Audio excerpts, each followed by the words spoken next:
Hello my dear friends, मैं विवेक कुमार रोजाना की तरह लेकर उपस्थित हूँ today's current affairs GK MCQs. साथियों, आज हम बात करते हैं 5 जून 2020 वार शुक्रवार के करंट अफेयर की। साथियों, आज का करंट अफेयर शुरू करने से पहले हम बात करते हैं कल के हमारे क्वेश्चन ऑफ द डे की। तो क्वेश्चन ऑफ द डे जो हमने कल पूछा था कि इंडियन एनर्जी एक्सचेंज द्वारा अपने प्लेटफॉर्म पर रियल टाइम इलेक्ट्रिसिटी मार्केट यानी कि आरटीएम को लॉन्च किया गया है। यह कब से प्रभावी हुआ है? ऑप्शन ए 31 मई 2020 से, ऑप्शन बी 1 जून 2020 से, ऑप्शन सी 2 जून 2020 से, ऑप्शन डी 1 मई 2020 से। साथियों, इंडियन एनर्जी एक्सचेंज यानी कि आईईएक्स द्वारा अपने प्लेटफॉर्म पर real time electricity market RTM launch किया गया है। और ये कब से प्रभावी हुआ है? यह प्रभावी हुआ है 1 जून 2020 से। ऑप्शन बी इसका राइट आंसर था 1 जून 2020। यह जो प्लेटफॉर्म है इसको लॉन्च किसने किया? केंद्रीय विद्युत नियामक आयोग यानी कि सीईआरसी ने इसे लॉन्च किया और इसे गतिशील बनाने की परिकल्पना की है। आरटीएम जो है यानी कि आरटीएम की बात की जाए तो आरटीएम बिजली के बाजार को आधे घंटे की नीलामी के माध्यम से व्यापार को सक्षम करके गतिशील बनाएगा, जिसमें प्रतिदिन 48 नीलामी सत्र आयोजित किए जाएंगे। बात करते हैं real time electricity market RTM की विशेषताओं की। तो साथियों, आरटीएम की विशेषताओं की बात की जाए तो यह विचलन ढांचे पर निर्भरता कम करने और भारी जुर्माने से बचाने के लिए बिजली उपयोगिताओं की सुविधा प्रदान करेगा। साथ ही यह ग्रिड ऑपरेटरों को ग्रिड को समग्र बचाव और सुरक्षा में सुधार करने में सहायता करेगा। यह बिजली जनरेटर को अपनी निर्विवाद क्षमता को बेचने में सक्षम बनाएगा, जिससे पीढ़ी क्षमता का कुशल उपयोग सुनिश्चित होगा। और इसके अलावा यह उपयोगिताओं और सिस्टम ऑपरेटरों को एक प्रभावी तरीके से हरित ऊर्जा का पूर्वानुमान और शेड्यूल करने में मदद करेगा। यानी कि कुल मिलाकर सीधी सिंपल सी बात है कि जो आरटीएम है, रियल टाइम इलेक्ट्रिसिटी मार्केट, ये बिजली बचाएगा। राजस्थान में एक नारा था, पानी बचाओ बिजली बचाओ, सबको पढ़ाओ देश को उन्नत बनाओ, तो उसकी परिकल्पना को पूर्ण करेगा। ये था आज का हमारा जो आंसर है, कल के हमारे क्वेश्चन का आंसर था। साथियों, अच्छे वक्त का इंतजार करो संघर्ष और धैर्य के साथ। यानी कि जो आपका टाइम है वह बहुत अच्छा आने वाला है, लेकिन उसके लिए संघर्ष करते रहो और धैर्य बनाए रखिए। और इसी मोटिवेशन के साथ हम शुरू करते हैं आज का हमारा करंट अफेयर्स जी के क्वेश्चन संख्या 1 से कि निम्न में से किस देश में सुशील कुमार सिंघल को भारत का नया उच्चायुक्त नियुक्त किया गया है? Option A Kuwait, option B Papua New Guinea, option C दक्षिण कोरिया और ऑप्शन डी सूडान। तो मेरे प्यारे साथियों, अभी हाल ही में केंद्र सरकार ने बहुत सारे देशों के उच्चायुक्त नियुक्त किए। उन्हीं उच्चायुक्त में से सुशील कुमार सिंघल को किस देश का उच्चायुक्त नियुक्त किया है? यह सुशील कुमार सिंघल है और इन्हें नियुक्त किया गया है पापुआ न्यू गिनी का, यानी कि option B right answer Papua New Guinea. Sushil Kumar Singhal स्वतंत्र राज्य पापुआ न्यू गिनी में भारत के वर्तमान उच्चायुक्त विजय कुमार का स्थान लेंगे। और वर्तमान में सुशील कुमार सिंघल जो हैं विदेश मंत्रालय में संयुक्त सचिव के रूप में कार्यरत है। नेक्स्ट क्वेश्चन संख्या 2, हर साल अंतर्राष्ट्रीय स्तर पर दुनिया भर में हिंसा का शिकार हुए मासूम बच्चों का अंतर्राष्ट्रीय दिवस यानी कि international day of innocent children victims of aggression कब मनाया जाता है? ऑप्शन ए 1 जून को, ऑप्शन बी 2 जून को, ऑप्शन सी 3 जून को और ऑप्शन डी 4 जून को। साथियों, हर साल दुनिया भर में हिंसा का शिकार हुए मासूम बच्चों का अंतर्राष्ट्रीय दिवस मनाया जाता है 4 जून को। ऑप्शन डी राइट आंसर 4 जून को। Stop aggression, international day of innocent children victim of aggression. साथियों, यह जो दिन है इसको मनाए जाने का मुख्य उद्देश्य क्या है? इस दिन को मनाए जाने का मुख्य उद्देश्य है पीड़ितों बच्चों द्वारा झेले जाने वाले दर्द और पीड़ा के बारे में जागरूकता फैलाना है। दूसरा, यह दिन विश्व भर में शारीरिक, मानसिक और भावनात्मक शोषण का शिकार हुए बच्चों को होने वाले दर्द को स्वीकार करने के लिए मनाया जाता है। और यह दिन बच्चों के अधिकारों की रक्षा के लिए संयुक्त राष्ट्र की प्रतिबद्धता को दर्शाता है। वर्तमान में संयुक्त राष्ट्र जो है उसके अध्यक्ष कौन है? महासचिव एंटोनियो गुटेरेस। साथियों, इस दिवस की बात की जाए, कौन से दिवस की? International day of innocent children victim of aggression की। तो 19 अगस्त 1982 को फिलिस्तीन के आग्रह पर आपातकालीन सत्र के दौरान संयुक्त राष्ट्र महासभा ने इजराइल की हिंसा से प्रभावित हुए निर्दोष फिलिस्तीनी और लेबनान के पीड़ितों बच्चों की याद में हर साल 4 जून को international day of innocent children victim of aggression मनाने का फैसला किया। मतलब कब फैसला किया गया था? 19 अगस्त 1982 को। नेक्स्ट क्वेश्चन संख्या 3, national basketball association NBA hall of fame में शामिल वेस अनसेल्ड का निधन हो गया है। वह किस देश के सबसे महान पेशेवर बास्केटबॉल खिलाड़ी थे?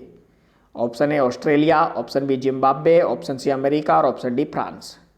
तो मेरे प्यारे साथियों, वेस अनसेल्ड जिनका की निधन हो गया है, वो किस देश के महान पेशेवर बास्केटबॉल खिलाड़ी थे? अमेरिका के। Option C right answer, America.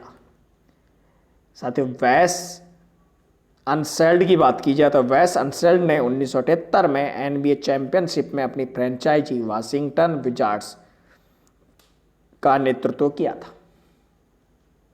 उन्होंने अपनी सभी 13 सीजन वाशिंगटन विजार्ड्स के लिए खेले और बाद में कोच और महाप्रबंधक के रूप में भी कार्य किया था। वेस अनसेल्ड जो है उन्हें 1988 में नाई Smith memorial basketball hall of fame में शामिल किया गया था। नेक्स्ट क्वेश्चन संख्या 4, निम्नलिखित में से किसे राष्ट्रीय उर्वरक limited, national fertilizers limited NFL company के अध्यक्ष और प्रबंध निदेशक का अतिरिक्त कार्यभार सौंपा गया है? Option A Virendra Nath Dutt, option B Manoj Tiwari, option C Ashish Khetan और ऑप्शन डी मनोज कुमार सिंह। तो मेरे प्यारे साथियों, NFL नेशनल फर्टिलाइजर लिमिटेड ने अध्यक्ष और प्रबंध निदेशक का अतिरिक्त प्रभार जिसे सौंपा है उनका नाम है वीरेंद्र नाथ दत्त।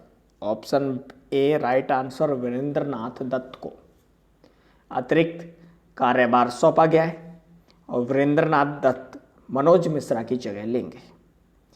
साथियों, वीरेंद्र नाथ दत्त जो है वो मनोज मिश्रा की जगह लेंगे। और इनके लिए बात की जाए तो NFL में शामिल होने से पहले वह गेल इंडिया लिमिटेड में कार्यकारी निदेशक थे। इसके अलावा वीरेंद्र नाथ दत्त ने 1995 में गेल में शामिल होने से पहले ONGC के लिए 10 साल तक कार्य किया था। साथियों, यहाँ पर एक क्वेश्चन आ गया, NFL नेशनल फर्टिलाइजर्स लिमिटेड आखिर है क्या?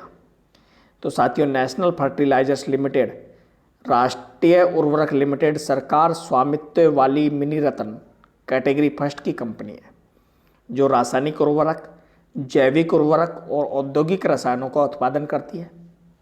इसका मुख्यालय उत्तर प्रदेश के नोएडा में, ग्रेटर नोएडा में, और इसकी स्थापना 1 सितंबर 1979 को हुई थी। नेक्स्ट क्वेश्चन संख्या 5, निम्न में से किस राज्य ने कॉन्टैक्ट ट्रेसिंग की सुविधा के लिए सैलून और ब्यूटी पार्लर जैसी सेवाओं के लिए आधार कार्ड को अनिवार्य कर दिया है? Option A Rajasthan, option B Andhra Pradesh, option C Kerala और ऑप्शन डी तमिलनाडु। साथियों, वर्तमान में कोरोना वायरस महामारी चल रही है। कोरोना वायरस महामारी के चलते हुए नियमों के अनुसार ग्राहक को अपने फ़ोन नंबर, नाम, पता और आधार संख्या का रिकॉर्ड रखना होगा। और आधार कार्ड को जिसने अनिवार्य किया है वह है तमिलनाडु की सरकार। ऑप्शन डी की राइट आंसर, तमिलनाडु। यह कॉन्टैक्ट ट्रेसिंग की सुविधा के लिए अनिवार्य किया गया है। तो किस राज्य ने किया है? तमिलनाडु ने। Option D right answer, Tamil Nadu. Next question संख्या 6, निम्न में से किसे वर्ष 2020-21 के लिए भारतीय उद्योग परिसंघ यानी कि कॉन्फेडरेशन ऑफ इंडियन इंडस्ट्री के अध्यक्ष के रूप में नियुक्त किया गया है? ऑप्शन ए उदय कोटक को, ऑप्शन बी विक्रम किर्लोस्कर को, ऑप्शन सी रतन टाटा को और ऑप्शन डी टीवी नरेंद्रन को। तो मेरे प्यारे साथियों, भारतीय उद्योग परिसंघ यानी कि कॉन्फेडरेशन ऑफ इंडियन इंडस्ट्री के अध्यक्ष के रूप में नियुक्त किसे किया गया है? उदय कोटक को। कोटक महिंद्रा बैंक के सीएमडी उदय कोटक को। और उदय कोटक जो हैं वह विक्रम किर्लोस्कर लिमिटेड, किर्लोस्कर सिस्टम्स के अध्यक्ष और एमडी विक्रम किर्लोस्कर की जगह लेंगे। तो साथियों राइट आंसर हमारा है ऑप्शन ए उदय कोटक। उदय कोटक जो कि कोटक महिंद्रा बैंक के सीएमडी है।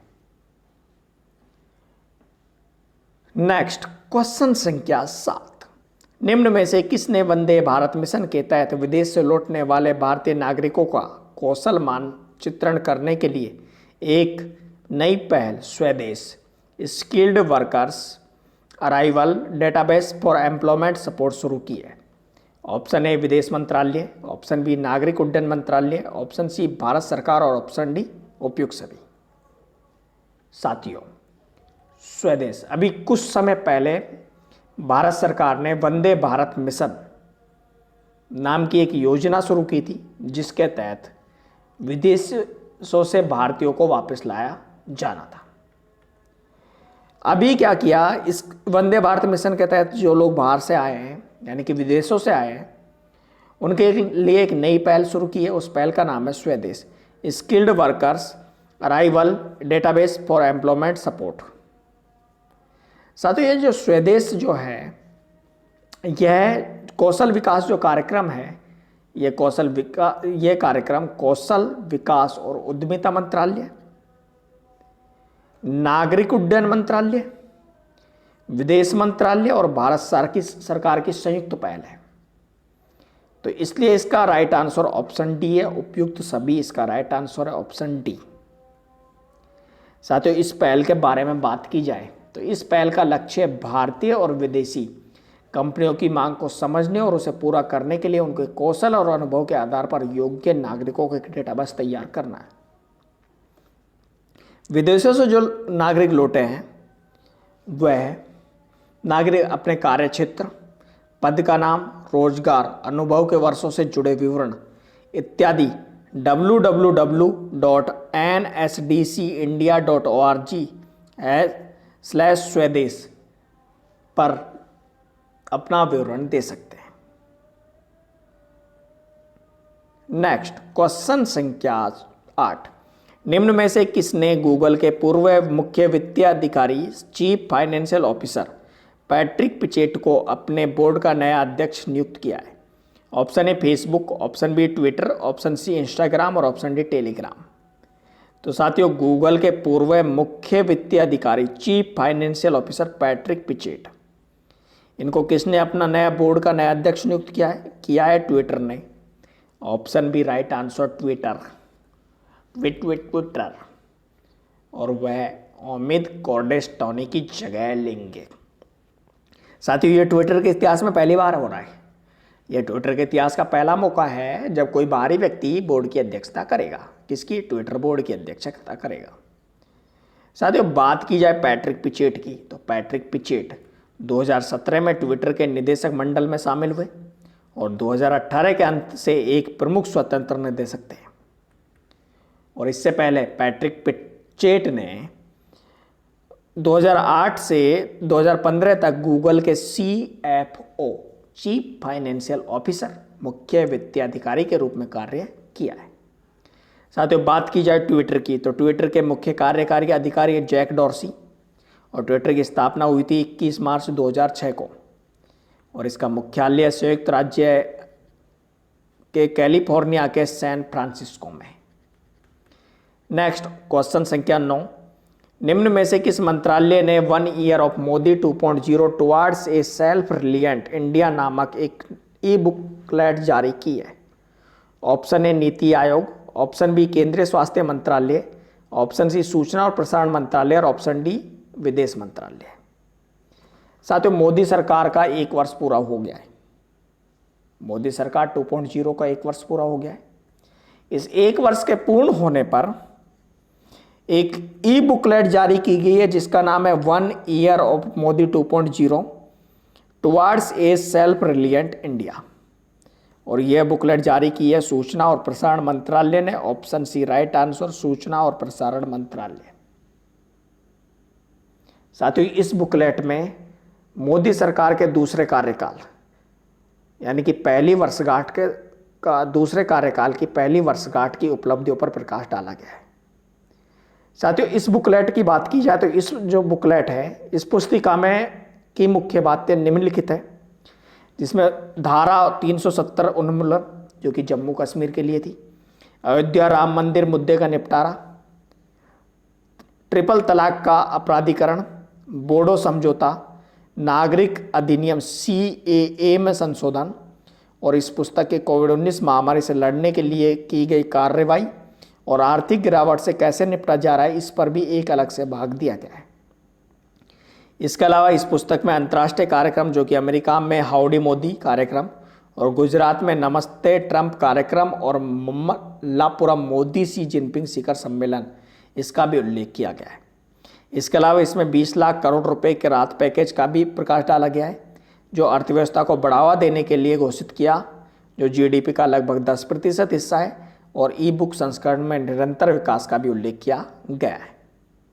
साथियों, नेक्स्ट और आज का हमारा अंतिम क्वेश्चन संख्या 10 की महान फिल्मकार और राष्ट्रीय फिल्म पुरस्कार से सम्मानित बासु चटर्जी का निधन हो गया है। उनकी किस फिल्म के लिए उन्हें राष्ट्रीय फिल्म पुरस्कार मिला था? ऑप्शन ए छोटी सी बात, ऑप्शन बी रजनीगंधा, ऑप्शन सी पिया का घर, ऑप्शन डी दुर्गा। साथियों, जाने माने फिल्मकार और राष्ट्रीय फिल्म पुरस्कार से सम्मानित बासु चटर्जी, जिनका कि निधन हो गया है, उन्हें राष्ट्रीय फिल्म पुरस्कार उनकी 1992 में आई एक फिल्म दुर्गा के लिए मिला था। Option D right answer, Durga, जो कि परिवार कल्याण के लिए सर्वश्रेष्ठ फिल्म थी और सर्वश्रेष्ठ फिल्म का राष्ट्रीय फिल्म पुरस्कार मिला था उन्हें दुर्गा के लिए, जो कि 1992 में आई थी। साथियों, बासु चटर्जी की बात की जाए तो बासु चटर्जी जो हैं उनको रजनीगंधा, छोटी सी बात, शौकीन इत्यादि फिल्मों के लिए जाना जाता है। इसके अलावा बासु चटर्जी ने 2 धारावाहिक दिए थे जो कि प्रसिद्ध धारावाहिक थे, और धारावाहिक यानी कि कौन से सीरियल्स थे? व्योमकेश बख्शी और रजनी, इनका भी उन्होंने निर्देशन किया था। तो साथियों, ये था आज का हमारा करंट अफेयर्स जीके, और अब हम बात करते हैं आज के क्वेश्चन ऑफ द डे की। आज का हमारा क्वेश्चन ऑफ द डे कि दिल्ली के मुख्यमंत्री श्री अरविंद केजरीवाल ने एक नई mobile application Delhi corona launch की है। वर्तमान में दिल्ली के उपराज्यपाल कौन है? Option A Najeeb Jung, option B Anil Baijal, option C Kalyan Singh और ऑप्शन डी सत्यपाल मलिक। और मेरे प्यारे साथियों, इस क्वेश्चन का आंसर आपको कमेंट बॉक्स में देना है।